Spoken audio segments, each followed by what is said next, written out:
Bonjour, bonsoir à tous et à toutes.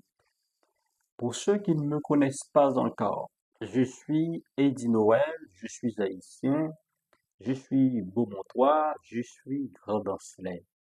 Grand-Ancelais, je viens du département de la Grand'Anse. Je suis né à Beaumont, dans un petit village qui s'appelle Tiplace.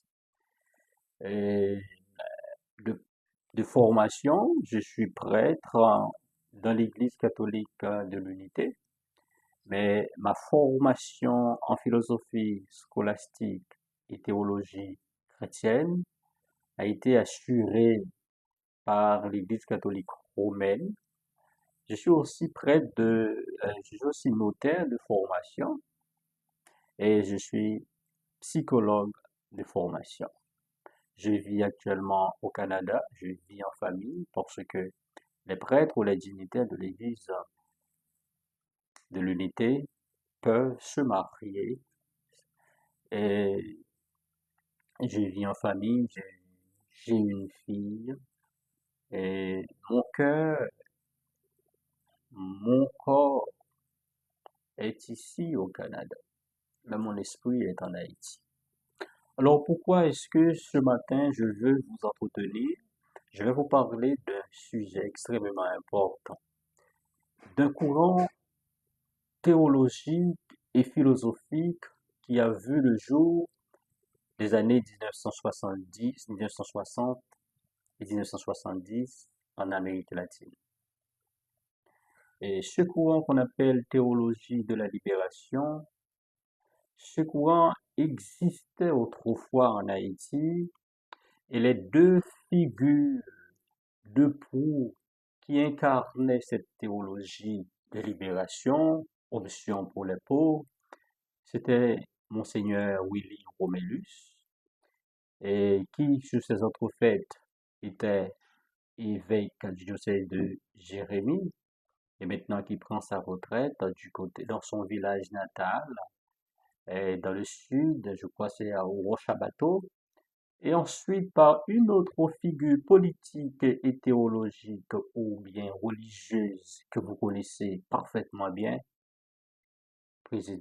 ex-président Jean-Bertrand Aristide.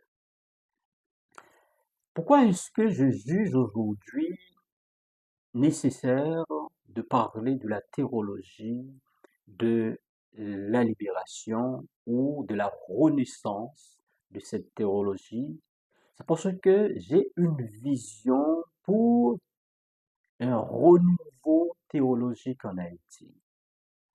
Parce que la véritable théologie chrétienne, c'est la théologie de la libération. Mais étant donné que tout ce qui est pour le peuple, tout ce qui tend à défendre les intérêts du peuple sont méconnus, sont méprisés ou abandonnés, alors je me suis dit, il faut qu'il y ait des hommes et des femmes qui s'engagent pour promouvoir ce courant que je peux appeler un courant anthropocentrique, pour ne pas dire, si vous me permettez cette expression, un courant théologique, philosophique, anthropo-caricatif, c'est-à-dire pour les pauvres, option pour les pauvres. Et de quoi il en est? Je vais faire euh, une brève historicité de ce courant, qui est pour moi le courant théologique du peuple ou des peuples, qui nécessite aujourd'hui sa renaissance en Haïti ou bien sa découverte en Haïti.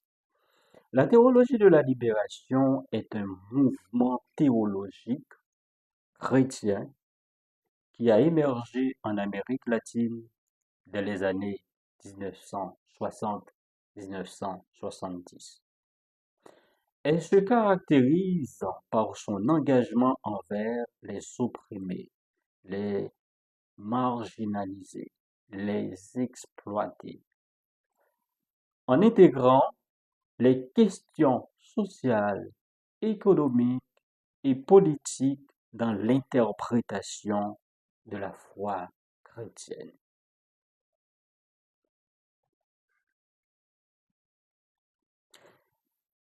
Ses fondateurs notables incluent des figures comme Gustavo Gutiérrez, lui, il est péruvien, qui a publié l'ouvrage fondamental La théologie de la libération en 1971.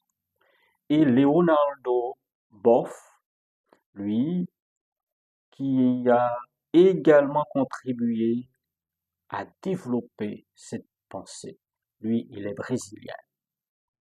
Historiquement, ce mouvement a été influencé par des contextes socio-économiques de l'époque, marqués par la pauvreté, les inégalités et les dictatures militaires en Amérique latine.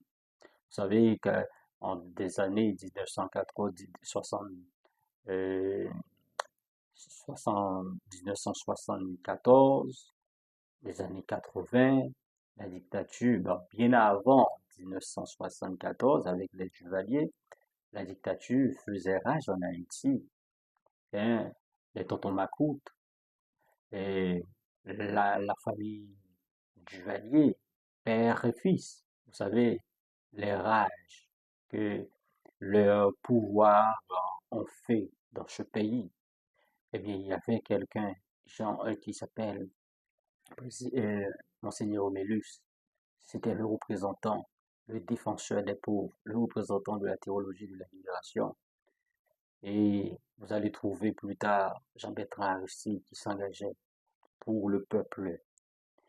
Les théologiens de la théologie de la libération ont cherché à redéfinir la mission de l'Église en mettant l'accent sur la justice sociale et la solidarité avec les pauvres. On a besoin d'une Église solidaire euh, avec les pauvres, d'une Église qui se met aux côtés des pauvres, tout en s'opposant aux abus des structures de pouvoir, la dictature, bien entendu. Ce courant a suscité de vives réactions au sein de l'Église catholique, en particulier de la part du Vatican, qui a souvent critiqué ces positions jugées trop politiques. Je vous ai déjà dit ça au début, assez souvent, quand il s'agit de quelque chose, ou bien de courant, ou de mouvement qui va défendre le peuple, l'Occident n'est pas d'accord. L'Occident se dresse devant, comme obstacle devant ce mouvement. Et n'oubliez pas, quand on parle de Vatican, Vatican, c'est l'une des figures emblématiques de l'impérialisme occidental. Néanmoins, la théologie de la libération continue d'influencer de nombreux mouvements sociaux et religieux à travers le monde. Le marxisme aussi. Donc, aujourd'hui, on doit, en résumé, se poser la question, c'est quoi la théologie de la libération? Comment est-ce qu'on peut l'incarner, pardon, ou bien l'implanter dans notre société?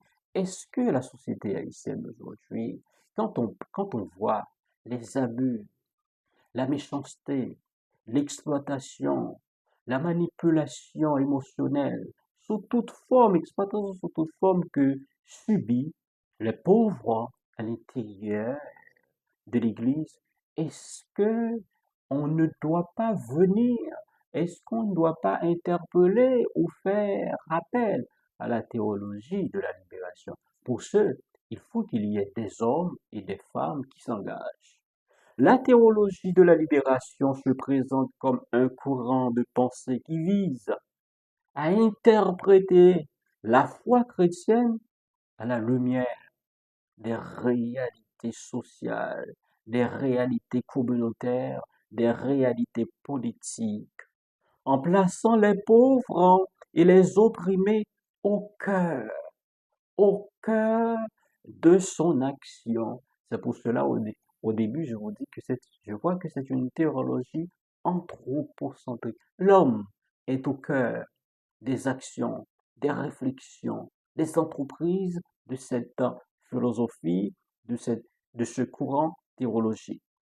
Son objectif principal est de favoriser la justice sociale et de lutter contre les inégalités en dénonçant les structures d'opposition qui existent dans notre société.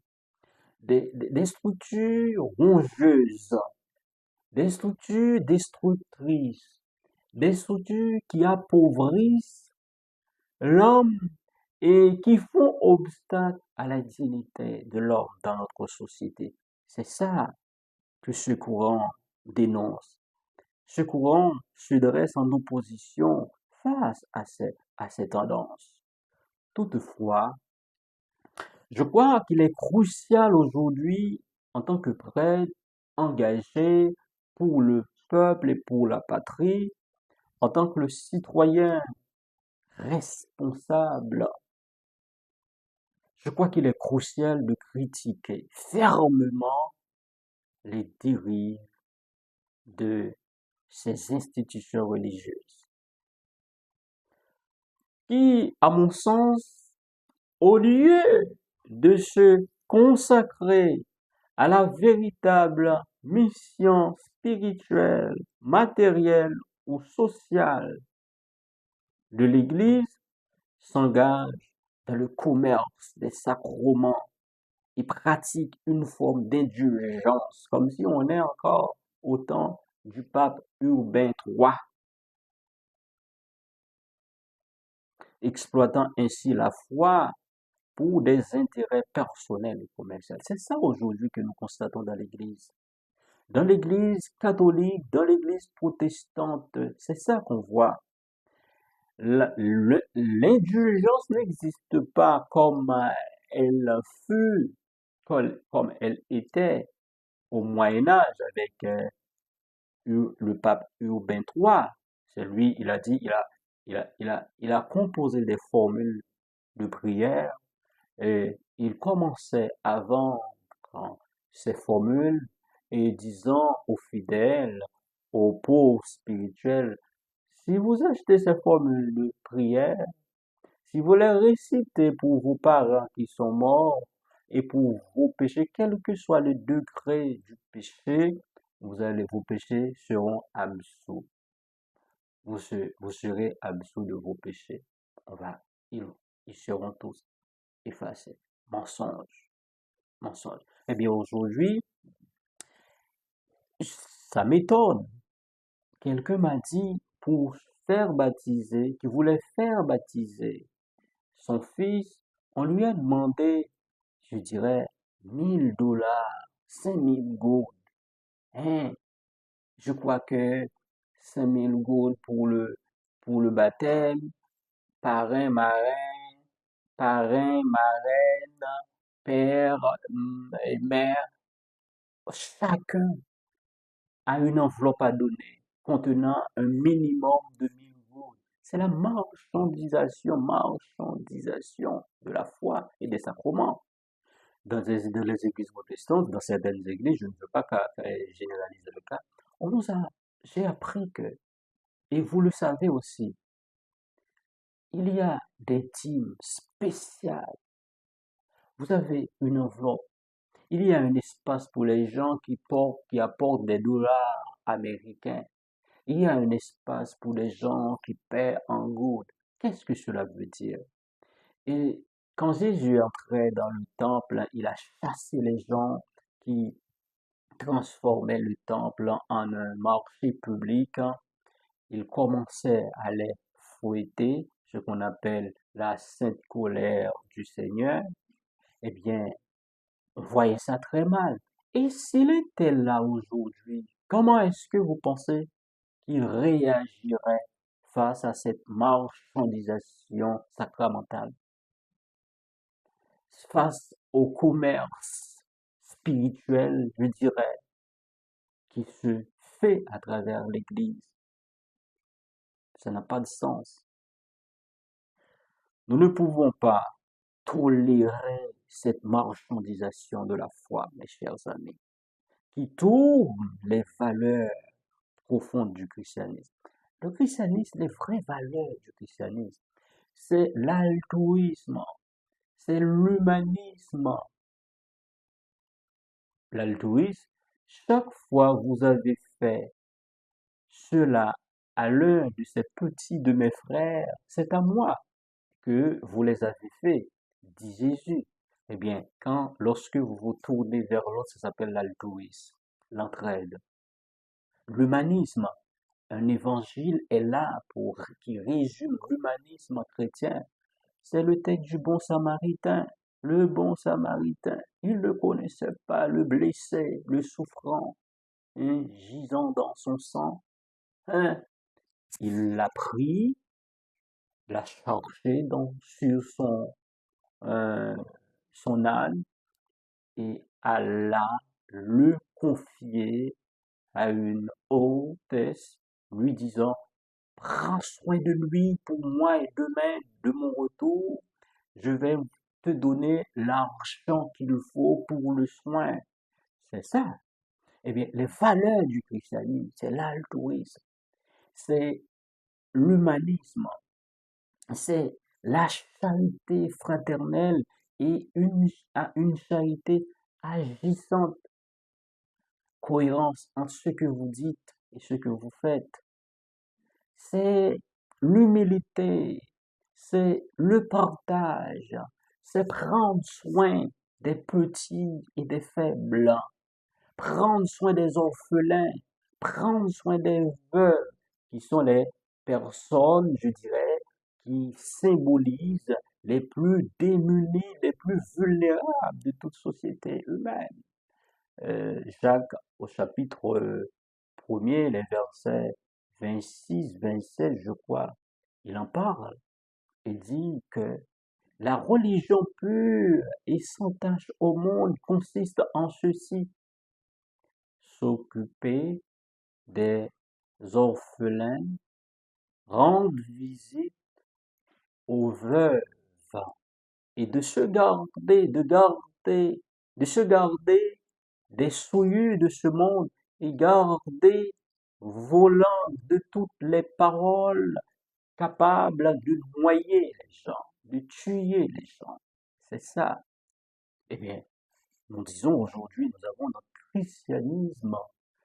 Le christianisme pratiqué par les Tatars, qu'on appelle les bons hommes, les bonnes femmes, que le christianisme romain a exterminé. Vous pouvez regarder ça, l'extermination, la fin cruelle des premiers chrétiens, de ces chrétiens, les bons hommes, ils se sont appelés les bons hommes, les bonnes femmes. Ils croyaient dans la simplicité, ils croyaient dans la solidarité entre les communautés, ils croyaient dans la charité, ils s'entraidaient. Ils critiquaient l'Église vaticane parce que cette Église se plongeait dans l'extravagance, dans la richesse. Eh bien, pour cela, le Vatican a voulu avoir une l'homogénéité chrétienne, une église, une foi, une doctrine unique, puisque dans un premier temps, il tentait de convertir les Cathares. Les Cathares refusaient, eh bien, ils l'ont exterminé. Ils l'ont exterminé. Donc aujourd'hui, mes chers amis, nous disons que ça n'a pas de sens.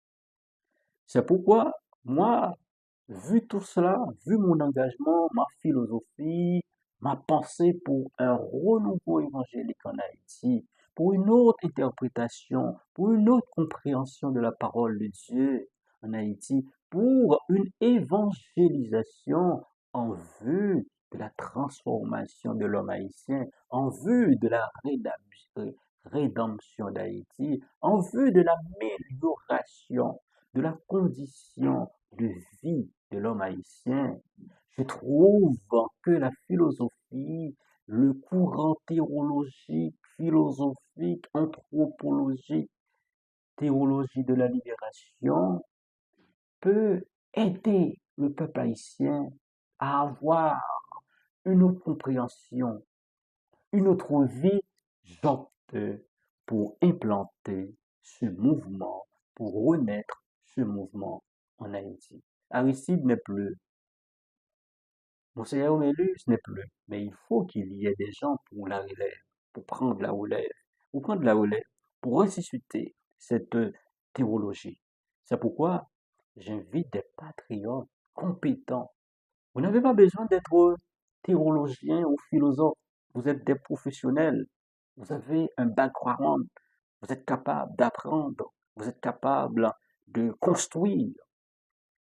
J'invite des patriotes et compatriotes compétents, des professionnels engagés à se rassembler pour établir, pour créer un mouvement alliant patriotisme, nationalisme, humanisme et, je dirais, et altruisme,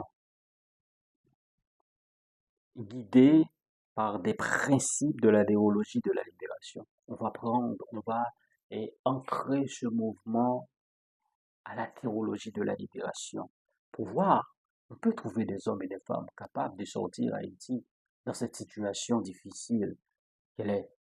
Ensemble, nous devons promouvoir une vision de la société où chaque individu est respecté et où la dignité humaine est au cœur, est au centre de toutes nos préoccupations, de toutes nos actions, de toutes nos réflexions. C'est ça qu'on veut.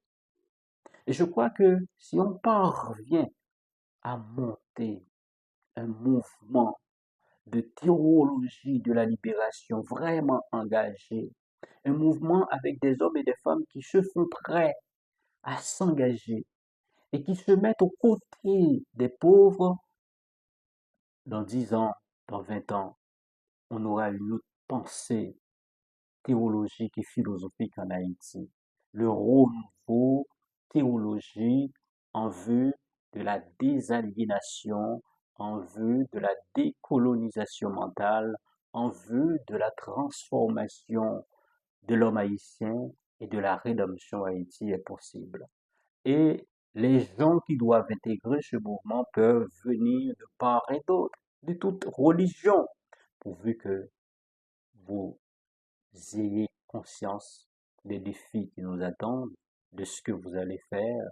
Vous connaissiez bien le champ, vous êtes prêts pour travailler, eh bien ça peut aller. Gloria Dei homo vivens.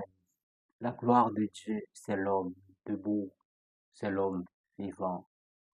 Et nous avons besoin d'une église libératrice, accompagnatrice, d'une église qui se fait proche des pauvres, d'une église qui se fait avocate, défenseuse des petits et des faibles. Les richesses matérielles que nous accumulons aujourd'hui, nous accumulons, où est-ce que nous allons avec? Ça va passer, mais l'essentiel va rester l'essentiel. Il nous faut marquer notre temps. Il nous faut aller au-delà de notre temps par nos actions, par nos pensées. Il faut accompagner les petits. C'est ça notre mission. La mission de l'Église, c'est d'accompagner les petits. J'aime l'évangile des béatitudes, l'évangile comment ça s'appelle, de, des, des, de la parousie, hmm, du retour, du jugement dernier. J'avais faim, vous m'avez donné à manger. J'avais soif, vous m'avez donné à boire. J'étais en prison, vous êtes venu me rendre visite. J'étais étranger, vous m'avez reçu, dit le Seigneur. J'étais nu, vous m'avez vêtu. C'est ça, c'est sur cette base que nous devons être jugés Et c'est ça le rapport, c'est ça. Quand Jésus dit à ça, mais oui, vous avez pris soin des petits, vous les avez encadrés, vous les avez donné à manger, c'était une bonne chose. Et vous avez cultivé la foi. C'est ça. La foi, vous dites que vous avez la foi, mais la foi, sans les elle est morte. Elle ne vaut absolument rien. Il y va de même aujourd'hui, mes chers amis. Pour Haïti, les chrétiens, pour Haïti, les engagés, nous devons conjuguer foi et action.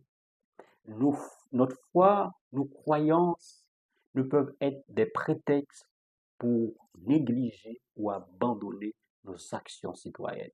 Je vous attends dans ce courant. Inscrivez-vous, écrivez-moi. On peut former, on peut renaître la théologie de la libération.